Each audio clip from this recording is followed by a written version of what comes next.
We are continuing to read I Am Malala, the Young Readers Edition, on page 60, Chapter 10, 2008, What Terrorism Feels Like. Somehow daily life continued despite the bomb blasts and killings. School remained a haven from the insanity of a city in the middle of a war. It wasn't always possible to attend between the bomb blasts and the curfew, which could be enforced at any time of day. And sometimes noisy helicopters flying overhead made it so we couldn't hear a thing, and on those days we would be sent home. But if the school opened its doors, I was there, ready to spend time with my friends and learn from the teachers. My friends and I had now moved to the upper school, and our friendly competition got even more competitive. We didn't just want to get good grades, we wanted to get top grades. It wasn't just that we wanted to be the best, although we each enjoyed it when we were. It was because when our teachers, like Miss Olfat in primary school, said, "Excellent," or "Well done," our hearts would fly. Because when a teacher appreciates you, you think, "I am something." In a society where people believe girls are weak and not capable of anything except cooking and cleaning, you think, "I have a talent." When a teacher tells you that all great leaders and scientists were once children too, you think, maybe we can be the great ones tomorrow. In a country where so many people consider it a waste to send girls to school, it is a teacher who helps you believe in your dreams. And I had found a great new teacher in our upper school headmistress, Madame Miriam.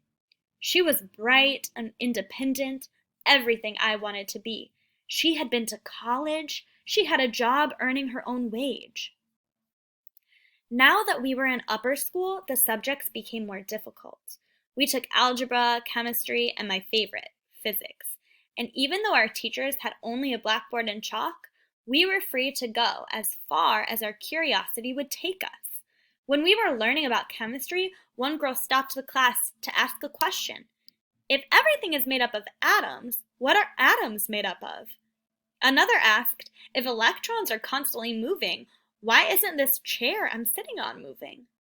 The teacher put aside the day's lesson plan, and we all asked questions to our heart's content. But mostly what we talked about those days was the army and the Taliban. All the people of SWAT were caught in the middle. One friend used to like to annoy me by saying, "Taliban is good, army not good." And I would always reply, when you are caught between military and militants, there is no good. The trips from school had become tense and frightening, and I wanted to relax once I was safe inside my home. One day I arrived ahead of my brothers, thrilled I didn't have to fight with Kushal for the remote for once, and settled in to watch my new favorite show, Shararat, which means making mischief. It was just a Bollywood comedy, but I loved it. I turned on the TV, and all I got was static. I switched stations. More static. I tried every station. Nothing but static. At first, I thought it was another annoying power outage. We'd been having them every day. But that night we found out that Fazlullah's men had switched off all the cable channels.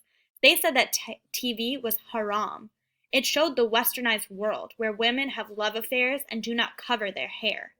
With nothing left to watch but the official government television channel, we were all but cut off from the outside world. Fazlullah, meanwhile, kept broadcasting his sermons. Girls should stay at home, he preached. We did our best to ignore him until the day I came home to find my father with his head in his hands. "Oh, Johnny," he said, "the world has gone mad. Fazlullah and his men have blown up the girls' school in Mata." My heart dropped. The school Fazlullah had destroyed was a primary school, not even a school that taught teenagers. He had bombed the school at night when it was empty. But how cruel this man was, hurling firebombs at a place where little children wanted only to learn to read and write and add. Why, I wondered, why was the school building such a threat to the Taliban? I whispered a quick prayer for the children who lost their school and another to protect the Kushal school. Please, God, I prayed, help us protect our valley and to stop this violence. Every day, Fazlullah's men struck a new target. Stores, roads, bridges, and schools. Most of the attacks were outside Mingora, but soon they got closer and closer. One day I was in the kitchen cleaning dishes, despite my best efforts to avoid them, and a bomb went off so close that the whole house rattled and the fan over the window fell.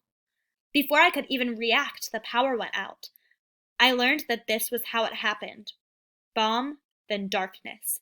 The Taliban bombed us, and then the power went out for an hour at least. A few days later, the Taliban struck again. A funeral for one of the victims of their last attack was being held in a nearby building. As the mourners gathered to pay their respects, a suicide bomber blasted himself. More than 55 people were killed, including members of Moniba's family. I had grown up hearing the word terrorism, but I never really understood what it meant until now. Terrorism is different from war, where soldiers face one another in battle. Terrorism is fear all around you. It is going to sleep at night and not knowing what horrors the next day will bring. It is huddling with your family in the centermost room in your home because you've all decided it's the safest place to be. It is walking down your own street and not knowing whom you can trust. Terrorism is the fear that when your father walks out the door in the morning, he won't come back at night. Now the enemy was everywhere and the attacks came out of nowhere. One day a store was destroyed, the next day a house. Rumors flew. The store owner had crossed Fazlullah and had helped the army. The man whose house was targeted was a political activist. A bridge was blown up one day, a school the next. No place was safe. No one was safe. Our family tried to carry on as normal, but we were all tense all the time. Bombings became such a regular part of our daily lives that we fell into a routine every time we heard a blast. We called to one another to make sure everyone was safe.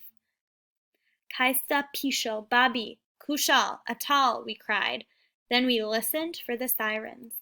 Then we prayed. This kind of random terror made us do strange things. My father started taking a different route home every evening, in case someone was studying his routine. My mother avoided the market, and my brother stayed inside, even on the sunniest days. And since I had been in the kitchen both times there were blasts near the house, I stayed as far from that room as possible. But how can a person live when she is afraid of a room in her own home? How can a mother buy food for her family if the market is a war zone? How can children gather for a game of cricket if a bomb could go off under their feet? Nighttime was the worst. When darkness fell, we all startled at every creak and jumped at every shadow.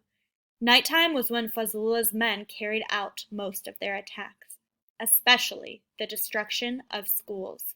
So every morning, before I rounded the corner on the way to the Kushal school, I closed my eyes and said a prayer, afraid to open them in case the school had been reduced to rubble overnight. This is what terrorism felt like. In 2008 alone, the Taliban bombed 200 schools.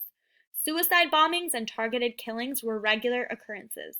Music shops closed, daughters and sisters were prevented from going to school, and during the month of Ramadan, we had no power or gas in Mingora because Fazlullah's men had blasted the electricity grid and the gas line.